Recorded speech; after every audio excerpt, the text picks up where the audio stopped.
Brings you in Greece?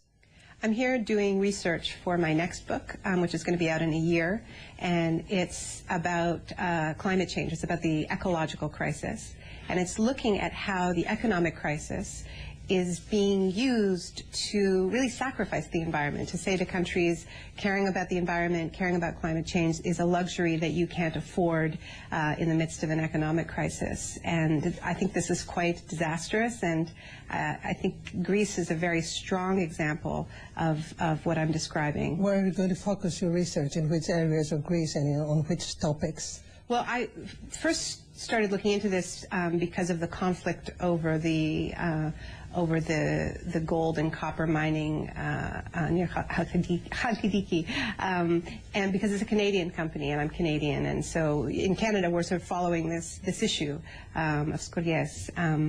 But then I started noticing that it isn't only minerals, it isn't only metals, it's also, there's a big rush on for oil and gas extraction in the Ionian and Mediterranean, in the Aegean Sea, and also water privatization. So all of these natural resources now, where you're seeing privatizations, you're seeing a push for more extraction, and also, and this is not unique to Greece, policies that were designed to get European countries to meet their targets under the Kyoto Protocol to lower their emissions, shift to renewable energy. These are all being rolled back in the midst of economic crisis. We have to remember that the economic crisis is not the only crisis we're facing. We're also facing an ecological one. If we do, you mentioned the gas exploitation in Greece. Because of the financial crisis, we have raised a lot of hopes about finding oil or gas in our seas. And do you think that we should proceed with exploiting it, or it will be dangerous for our environment and our sea? The way the promise of oil and gas is being held up for the Greek people is tremendously dishonest and unfair, because I've been reading the reports, and it's sometimes, not all the time, but some people are holding up the possibility of a gas boom or an oil boom as being the way out of austerity. You know, I even saw an article where they said the amount that Greece spends on importing oil and gas is the same amount that our creditors want from us. So if we explore for oil and gas, then we won't have to have austerity. And I think this is a tremendously seductive message for a country in as much pain as Greece. But the truth is that the timelines don't match up. It takes a very long time to do the testing, to get the results back, to build these huge rigs, then to start extracting, then to start getting revenue. It's not oil or austerity. It's oil and austerity. Greece's creditors want their money back in the short term. So actually what you end up having is just using the crisis as the impetus, the panic, to go after the oil and gas and to get the Greek people to sacrifice their ecology. No, we've exploited, we've searched for oil and gas for decades now, and we haven't found, or we haven't done the research that was more proper. So we're not being asked to drill right now to find oil in order for other people to exploit it. We wanted to find oil by ourselves for many years now. But the pressure is the pressure to pay the debt. No, nobody said that they're going to get our money from the oil in order to pay the debt. Nobody said that. No, I've certainly read articles saying that. But it's not written anywhere in the memorandum that that's the case. No, it's not written in the memorandum, no. But do you think that Greece would be doing that without an economic crisis, that Greece would be willing to accept those risks? Oh, of course, because we have searched for oil in the past as well when we didn't have any crisis. And even if we get some money from the oil and gas, and even if we take some of this money and pay the debt, is it bad, you think? Well, we've already talked about this. I mean, it depends if you're worried about climate change, you know, but that's not only Greece's responsibility, that's the responsibility of every country with an extractive industry.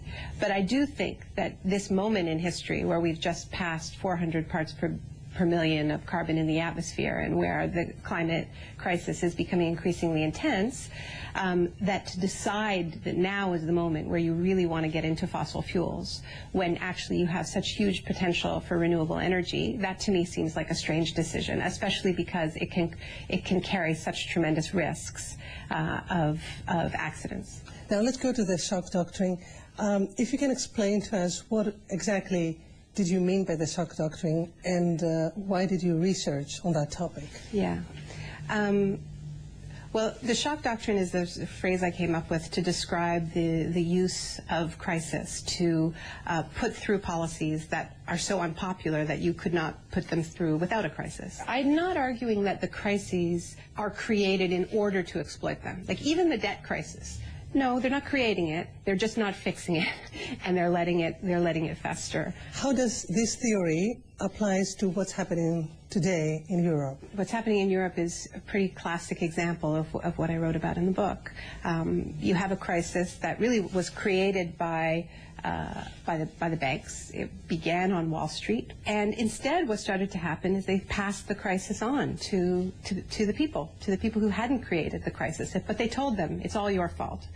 We all did this together. You overindulged. That was the language that was used here in Greece. The slogan on the streets, which started in Italy, was we won't pay for your crisis.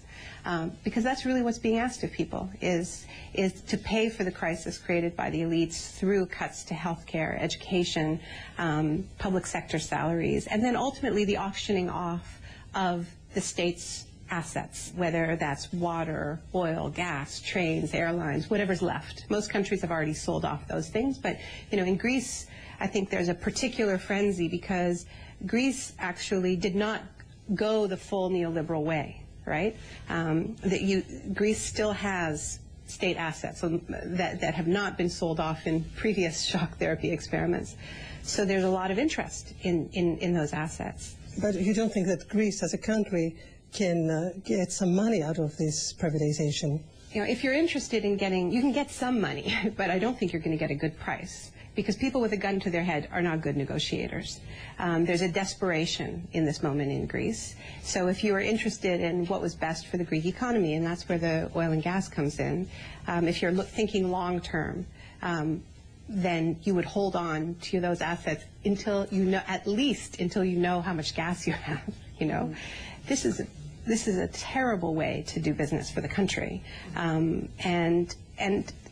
this is the way you get a very good deal. This is a very good deal for the buyers, not for the sellers. I think Greek people understand that. They're told they have no choice. That's the point. Everything is told. Everything is the discourse of there is no alternative. Mm-hmm. Nobody is claiming this is the best possible situation in which to sell your assets. But which is the alternative then? Not to sell your assets. And how are we going to get some money to exit this crisis? Well, then it comes down to the question of whether Greece is willing to leave the Eurozone, whether Greece is willing to form a bloc with other countries in a similar situation. I think one of the real lost opportunities of these moments is that all the countries that are facing austerity, that are facing these sort of shock tactics, are kept isolated and don't use their full negotiating power. Now, if you're just one country, standing up to the IMF in that moment, then you're going to lose. But if you're 5 countries, the IMF is actually a lot more concerned than you, because after all, they're the ones lending the money.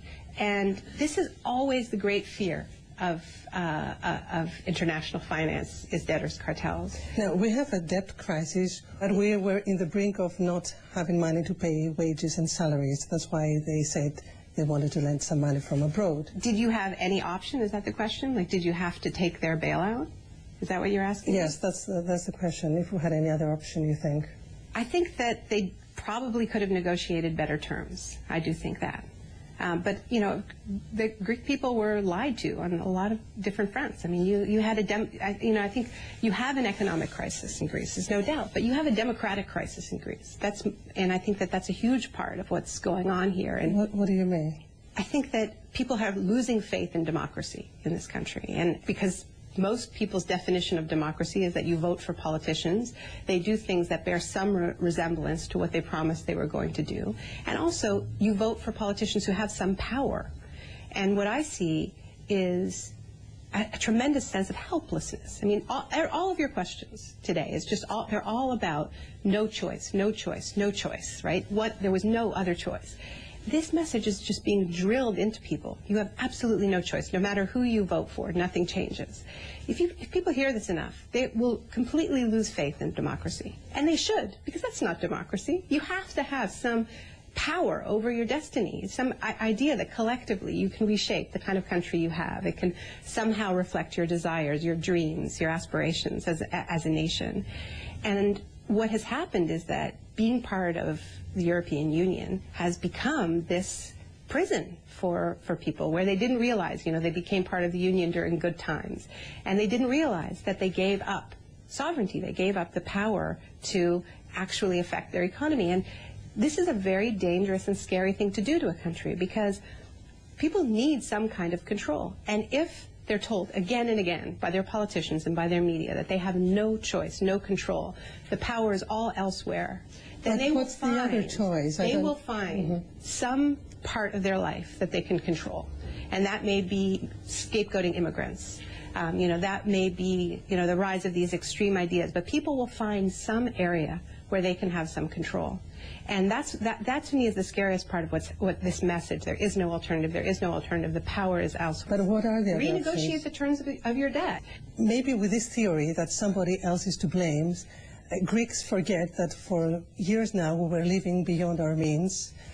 We have so many problems like tax evasion, and all these things have to be solved before we try to create a new economy or a new coalition of countries. I think you should solve it yourself. I think the idea of just trusting some faceless experts, you know, at the European Central Bank or in Germany is, you know, it's irresponsible, and it's infantilizing to a country to believe that you can't do, you don't know what's best for yourselves. You want some faceless father figure somewhere else to do what you can't do yourselves. So you're giving up on democracy if that's what you believe. The alternative, maybe the alternative that you say we should search is not as strong, and that's there why we people agree are not entirely. mobilized. There, you and I agree completely that there has been a failure also on the left to articulate a credible alternative that inspires people, that is, you know, a vision for an economy that genuinely serves people, that doesn't sacrifice the environment, that is really sustainable and rooted. No, I think that the left so far has only been saying no and has not done a good enough job of articulating an alternative that inspires people, feels credible, and that's a failure too. Absolutely, that's a failure. Even in Greece, you mean, the leftist parties in Greece? Yes, even in Greece, yeah. Yeah, I think that that's the task ahead.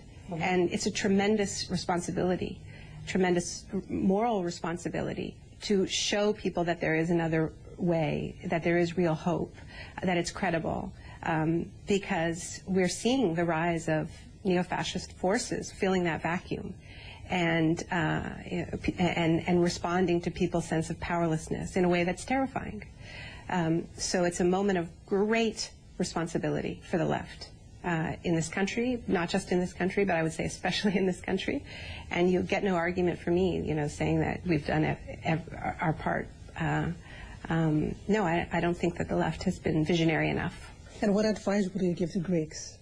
I gave all the advice that I feel comfortable giving as an outsider, which I think, you know, is the most important thing.